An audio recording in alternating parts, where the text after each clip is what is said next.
नमस्कार दोस्तों, आप सभी का स्वागत है अपने चैनल दीपू क्लासेस में। और जैसे कि 2-3 दिन से यहाँ पे बिजली और पानी की काफ़ी समस्या रही है, जिसके कारण नेटवर्क जो कहा जाए इंटरनेट का काफ़ी ख़राब था, जिसकी वजह से हम वीडियो नहीं डाल पाए। तो आज और पिछले 2-3 दिनों की आपको सारी वीडियो रिकॉर्डेड मिल जाएँगी, ठीक है? और कल से हमारी सारी क्लास यानी कि कल 5 अगस्त, तो 5 अगस्त से आपकी सारी क्लास यथावत समय पे चलेंगी, ठीक है? तो बिना किसी देरी के स्टार्ट करते हैं आज का सेशन। तो आज हम पहले वाले सेशन में करने वाले हैं हम 4 अगस्त की अपनी करंट अफ़ेयर का सेशन, ठीक है? तो इसको करते हैं।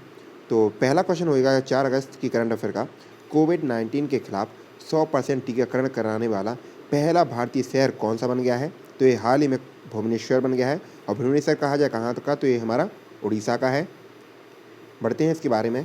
तो देखिएगा, भुवनेश्वर 100% कोविड-19 टीकाकरण प्राप्त करने वाला भारत का पहला शहर बन गया है, यानी कि पहला भारतीय शहर बन गया है। भुवनेश्वर नगर निगम की बात की जाए तो उसने कोविड-19 के खिलाफ बड़े पैमाने पर टीकाकरण अभियान शुरू किया था। अगर कोरोना के बारे में या कोविड-19 के टॉप 5 क्वेश्चन बन सकते हैं, तो देखिएगा किस-किस प्रकार से बन सकते हैं, ये भी यहाँ पर डिस्कस कर लेते हैं। तो कौन-सा राज्य 2 करोड़ कोरोना वैक्सीन लगाने वाला देश का पहला राज्य बन गया है? तो ये हमारा महाराष्ट्र हो गया है। सबसे ज़्यादा सघन राज्य यही है पॉपुलेशन के लिए। किस राज्य की सरकार ने कोरोना मुक्त गाँव प्रतियोगिता की शुरुआत की है? तो ये महाराष्ट्र की सरकार ने ही की है। अगला देखिएगा, 12 वर्ष एवं इससे अधिक उम्र के बच्चों के लिए फाइजर बायोटेक वैक्सीन को मंजूरी देने वाला विश्व का पहला देश कौन सा बन गया है? तो ये कनाडा बना है। इंपॉर्टेंट फैक्ट हो जाएगा। किस देश ने जानवरों के लिए दुनिया की पहली कोविड-19 वैक्सीन पंजीकृत की है? मतलब पहली बार दुनिया में कौन से देश ने जानवरों के लिए रजिस्ट्रेशन किया है किसका? कोविड-19 वैक्सीन का। तो ये किया है रूस ने, इसलिए फैक्ट काफ़ी इंपॉर्टेंट हो जाता है, याद रखिएगा। कोरोना के दौरान उत्कृष्ट कार्यों के लिए किस शहर को स्मार्ट सिटी अवार्ड 2021 से सम्मानित किया गया? तो भारत के देहरादून शहर को स्मार्ट सिटी अवार्ड 2021 से सम्मानित किया गया है। सॉरी, थोड़ी गले में प्रॉब्लम है, मैनेज करिएगा। अगला क्वेश्चन देखिएगा, 7वें अगर बात की जाए 7वें कौन कफ़े मतलब गोल्ड कप फुटबॉल का खिताब किस देश ने जीता है? तो ये जीता है अमेरिका देश ने। इसके बारे में पढ़ते हैं। तो देखिएगा, संयुक्त राज्य अमेरिका ने 7वें कॉन के कैफ गोल्ड कप का खिताब जीत लिया है। अमेरिका टीम ने किसको हराया? तो इसने मैक्सिको को हराया और किसने इसे 1-0 से जीत हासिल की है। अगर टॉप 5 खिताब की बात की जाए तो यहाँ पे देख लीजिए। तो टेनिस टूर्नामेंट इटालियन ओपन 2021 में पुरुष एकल का खिताब किसने जीता है? तो राफेल नडाल ने जीता है। यूईएफए वीमेंस चैंपियन लीग 2020-21 किस फुटबॉल टीम ने जीती है? तो बार्सिलोना की फुटबॉल टीम ने जीता है। किस टीम ने 2020-21 फुटबॉल प्रीमियर लीग चैंपियनशिप जीती है? तो मैनचेस्टर सिटी ने जीती है। और विश्व स्नूकर चैंपियन 2021 कौन बने हैं? तो मार्क सेल्बी बने हैं। इंपॉर्टेंट फैक्ट हो जाएगा यहाँ से। बढ़ते हैं अगले क्वेश्चन की ओर।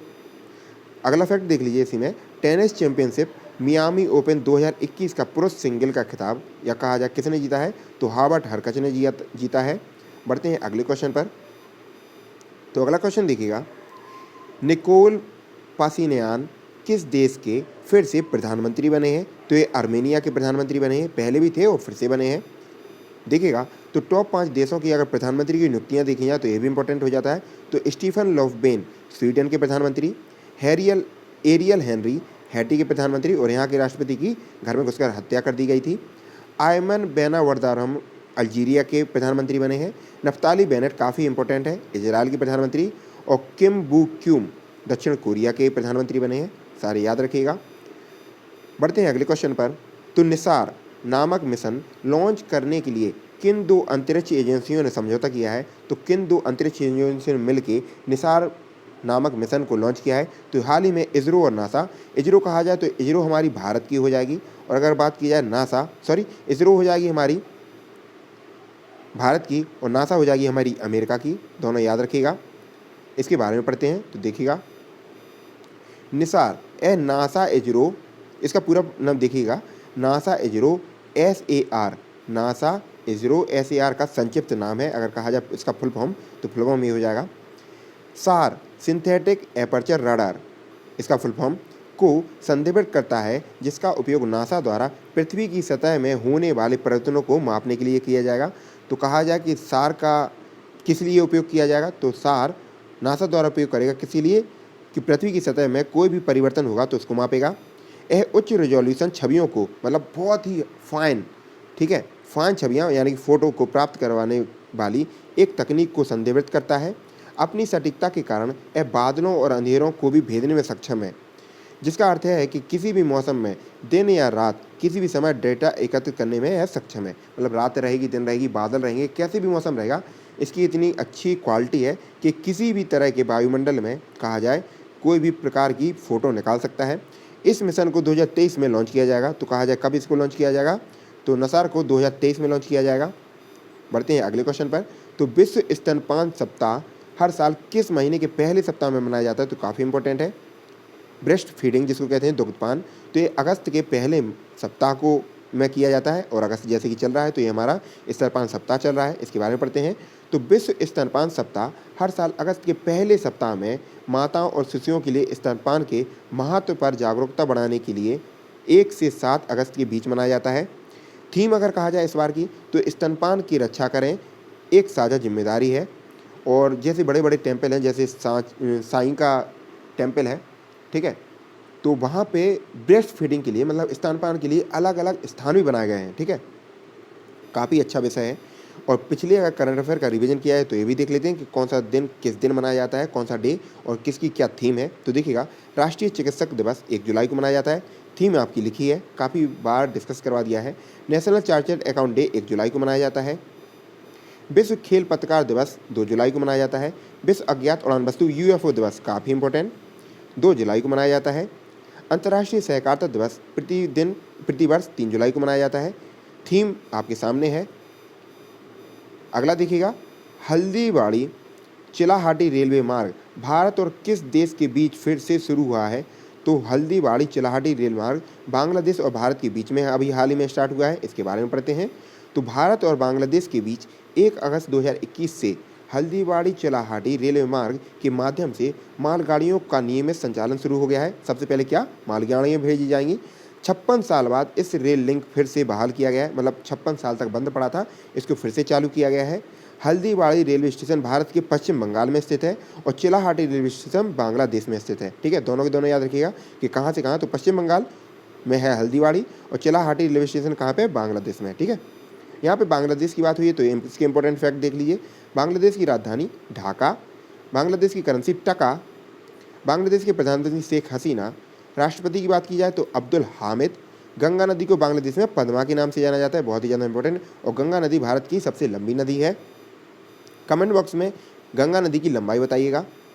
बांग्लादेश भारत के साथ सबसे लंबी बाउंड्री भी बनाता है, इसकी लंबाई 4096 किलोमीटर है। बांग्लादेश भारत के 5 राज्यों से बाउंड्री को साझा करता है, जो हो जाएंगी पश्चिम बंगाल, असम, मेघालय, त्रिपुरा और मिजोरम। अगर बात की जाए बांग्लादेश कब आज़ाद हुआ, तो यह आज़ाद हुआ है 26 मार्च 1971 में। बांग्लादेश का राष्ट्रीय खेल कबड्डी है, इंपॉर्टेंट है, याद रखिएगा। कबड्डी अगर बात की जाए तो ये हमारा तमिलनाडु या तमिल से संबंधित है, तमिल भाषा के शब्द से लिया गया है। विस्म टेक का मुख्यालय कहाँ पे, ढाका में है, और ढाका कहाँ पे है, बांग्लादेश की राजधानी है। संप्रीति सैन्य अभ्यास भारत और बांग्लादेश के बीच में आयोजित हुआ है। ब्रह्मपुत्र नदी को बांग्लादेश में जमुना नदी कहा जाता है, किसको, ब्रह्मपुत्र को, और गंगा को क्या, पद्मा किया, ठीक है। तो दोनों के दोनों याद रखिएगा। बांग्लादेश की सबसे लंबी नदी सुरमा नदी है।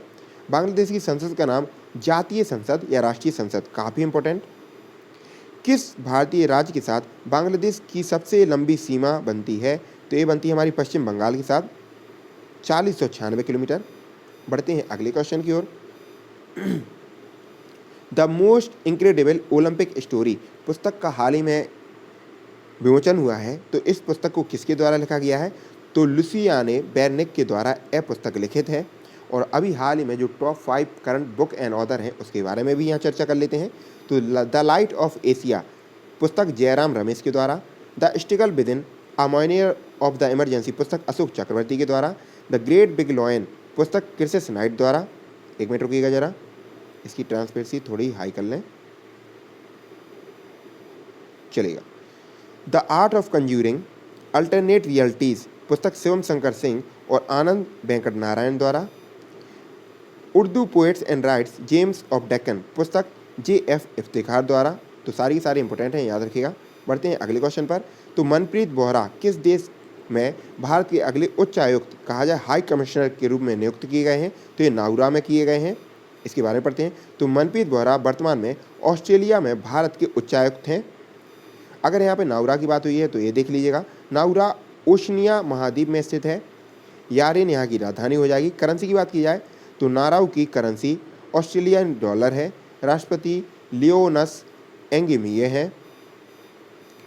अगला क्वेश्चन देखिएगा, आज का सेकंड लास्ट क्वेश्चन हो जाएगा। हाल ही में कुथिरंग सुरंग चर्चा में है। यह सुरंग किस राज्य में स्थित है? तो एक केरल राज्य में स्थित है। देखिएगा, केंद्रीय सड़क परिवहन और राजमार्ग मंत्री नितिन गडकरी साहब ने केरल में 1.6 किलोमीटर लंबे कुथिरन सुरंग के एक छोर को खोलने के निर्देश दे दिए हैं, मतलब बंद थी पहले। यह राज्य की पहली सड़क सुरंग है और इससे केरल के तमिलनाडु एवं कर्नाटक से जुड़ने में काफ़ी सुधार होगा। मतलब जो तमिलनाडु है, तमिलनाडु से कर्नाटक बिछाई गई है। कहा जाए इसकी लंबाई तो 1.6 किलोमीटर है, ये भी याद रखिएगा। अगर टॉप 5 सुरंगों की बात की जाए तो भारत की 5 सुरंगों के बारे में पढ़ लेते हैं। तो भारत की सबसे लंबी रोड सुरंग श्यामा प्रसाद मुखर्जी सुरंग है, जो कि कहाँ पे? जम्मू कश्मीर में। जवाहर सुरंग किस दर्रे पर स्थित है? तो बनिहाल दर्रा, और बनिहाल दर्रा कहाँ पे? जम्मू कश्मीर में है। सबसे ऊंचाई पर स्थित सबसे लंबी सड़क सुरंग अटल सुरंग है। इसका नाम परिवर्तित है, पुराना नाम आपको कमेंट बॉक्स में बताना है। अटल सुरंग किस राज्य में स्थित है? तो हिमाचल प्रदेश में। भारत की सबसे लंबी सुरंग कौन सी है? तो पीर पंजाल है। अगर बात करते हैं कि सबसे लंबी रोड सुरंग, तो ये हो जाएगी श्यामा प्रसाद। लेकिन अगर कहा जाए सिर्फ और सिर्फ सबसे लंबी सुरंग, तो हो जाएगी पीर पंजाल। और बताना पीर पंजाल सुरंग कहाँ पे है? तो पीर पंजाल दर्रा जहाँ पे है वहीं पे पीर पंजाल सुरंग भी है। कमेंट बॉक्स में इसका आंसर करिएगा, हिंट हमने आपको दे दी है। और आज की कुछ का लास्ट क्वेश्चन, 2 अगस्त 2021 को भारतीय राष्ट्रीय ध्वज के डिजाइनर पिंगली वेंकैया की कौन सी जयंती मनाई गई है? तो पिंगली वेंकैया की अभी 145वीं जयंती मनाई गई है। और इन्हीं ने हमारे भारतीय राष्ट्रीय ध्वज को डिजाइन किया था कि इसमें 3 पट्टियां होनी चाहिए। किस अनुपात में? 3 और 2 के अनुपात में। बीच में अशोक स्तंभ होगा, अशोक चक्र होगा, जिसमें 24 तीलियां होंगी और 24 तीलियां 24 घंटे को प्रदर्शित करती हैं। ऊपर केसरिया, बीच में सफ़ेद और नीचे कौन सा रंग है? आपका हरा रंग है। बीच में ब्लू कलर के से चक्र बना है। तो आपको कमेंट बॉक्स में इन तीनों रंगों के मतलब बताना है। वर्तमान राष्ट्रीय ध्वज की कल्पना करने के लिए महान स्वतंत्रता सेनानी पिंगली वेंकैया का जन्म 2 अगस्त 1876 में वर्तमान में आंध्र प्रदेश के मछलीपट्टनम गांव में हुआ था। श्री वेंकैया स्वतंत्रता आंदोलन के दौरान गांधी जी के संपर्क में आए और 1921 में उन्होंने यहाँ पर कहा जाए भारत के राष्ट्रीय ध्वज को तैयार किया, जो सभी देशवासियों को एक साथ जोड़ सके। ठीक है, इसलिए इन्होंने एक ध्वज बनाया था। अगर यहाँ पे ध्वज की बात हुई है तो इसके बारे में देखिएगा, बहुत ही रोचक जानकारियाँ और बहुत ही इंपॉर्टेंट। लंबाई और चौड़ाई का अनुपात देखिएगा 3 और 2, जैसे कि हमने बता दिया है। चरखे की जगह पर प्रयोग पहले क्या था? पहले जो हमारा बनता था तो यहाँ पे बीच में चरखा बनता था। क्या बनता था? चरखा। लेकिन बाद में इसमें चरखे की जगह पर गोल चक्र ले लिया गया। तो ये कब? 22 जुलाई 1947 में हुआ। भारतीय राष्ट्रीय ध्वज में 3 रंग की पट्टियाँ हैं, सबसे ऊपर केसरिया, बीच में सफ़ेद, नीचे हरा। वर्तमान राष्ट्रीय ध्वज का डिजाइन किसने किया था? तो जिनकी जयंती मनाई गई है पिंगली वेंकैया, इंपॉर्टेंट। और कहा जाए राष्ट्रीय झंडा अंगीकरण कब किया गया, मतलब भारत ने कब अपनाया? तो 22 जुलाई को अंगीकरण दिवस भी मनाया जाता है। ठीक है, अब कर लेते हैं इन्हीं 10 क्वेश्चन का रिवीजन। तो कोविड-19 के खिलाफ 100% टीकाकरण कराने वाला पहला शहर कौन बन गया है? उड़ीसा का भुवनेश्वर। 7वें गोल्ड कप फुटबॉल का खिताब किसने जीता है? तो अमेरिका ने। किसको हराया है? आपको कमेंट बॉक्स में करना है। निकोल पसिनियान किस देश के फिर से प्रधानमंत्री बने हैं? तो अर्मेनिया के। निसार नामक मिशन जो लॉन्च हुआ है किन 2 अंतरिक्ष एजेंसियों ने लॉन्च किया है? तो निसार में ही स्पष्ट है, इसरो और नासा। विश्व स्तनपान सप्ताह कब मनाया जाता है? तो अगस्त के पहले सप्ताह में मनाया जाता है, 1 से 7 अगस्त को।